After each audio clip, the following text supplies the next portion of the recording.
Olá pessoal, tudo jóia? Venho hoje aqui comentar com vocês o tema 1000 do Superior Tribunal de Justiça.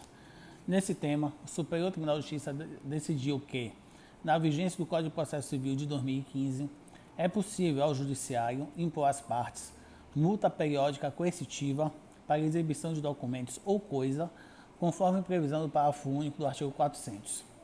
Esse entendimento foi alcançado por unanimidade pela segunda sessão do Superior Tribunal de Justiça, que definiu tese e recursos repetitivos para impor mudança radical na jurisprudência sobre o tema.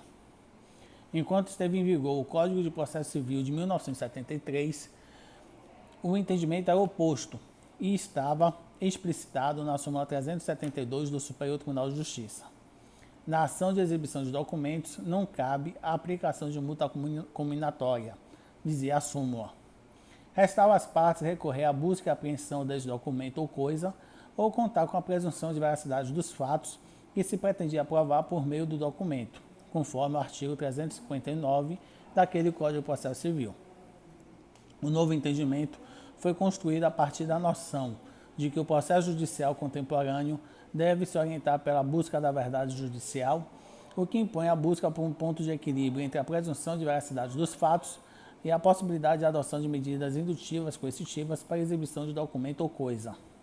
Assim, ainda que o parágrafo único do artigo 400 do CPC de 2015 não preveja expressamente a imposição de multa cominatória, ela é possível porque trata-se de uma espécie do gênero de medidas coercitivas. A tese fixada foi: desde que prováveis a existência da relação jurídica entre as partes e de documento ou coisa que se pretende seja exibida, apurada em contraditório prévio, artigo 398 caput, poderá o juiz, após tentativa de busca e apreensão ou outra medida coercitiva, determinar sua exibição sob pena de multa, com base no artigo 400, parágrafo único do CPC de 2015. A tese foi fixada após amplo debate sobre seu alcance. Em suma, os ministros seguiram a unanimidade o voto do relator, ministro Paulo de Tarso Sanseverino, com os acréscimos feitos pela ministra Nancy Andrighi, em voto visto apresentado por ela.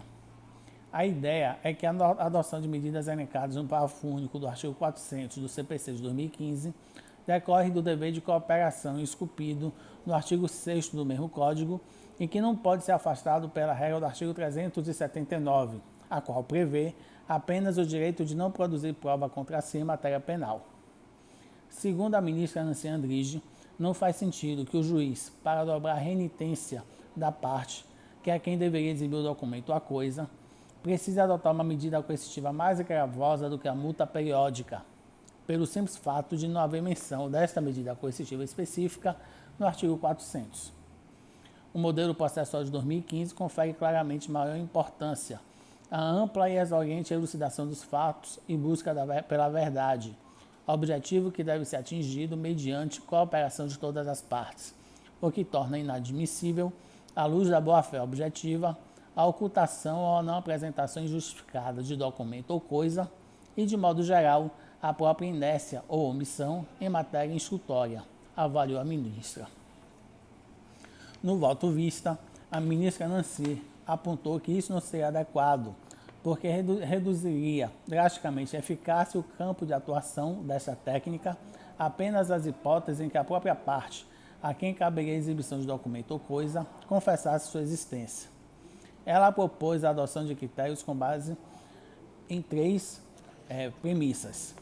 Primeira, se for improvável a existência de relação jurídica entre as partes, deverá ser indeferido o pedido de exibição de documentos. Se essa relação for provável, mas a existência do documento se mostrar improvável, poderá o juiz aplicar a presunção de veracidade do que se pretendia comprovar. Se for provável a existência de relação entre as partes e também do documento ou coisa, poderá o juiz determinar sua exibição sob pena de medida coercitiva, com base no artigo 400, parágrafo único do CPC de 2015. Já o ministro Paulo de Tarso Sanseverino já havia indicado que há mecanismos de controle próprios do sistema de justiça para evitar o descontrole da imposição de multas, como o prévio requerimento na via administrativa ou a condenação do autor nas verbas sucumbenciais com base na causalidade. A ministra Nancy Andrighi ainda apontou o desejo de que a tese fixada pela segunda sessão contribua para a criação de uma cultura moderna, ampla e apropriada de guarda de documentos, especialmente porque será aplicada em inúmeros setores e segmentos da economia e da sociedade. Pois bem, pessoal, esse foi o breve resumo que eu fiz para vocês do tema 1000 do STJ. Espero que vocês tenham gostado. Se gostaram, dê um like.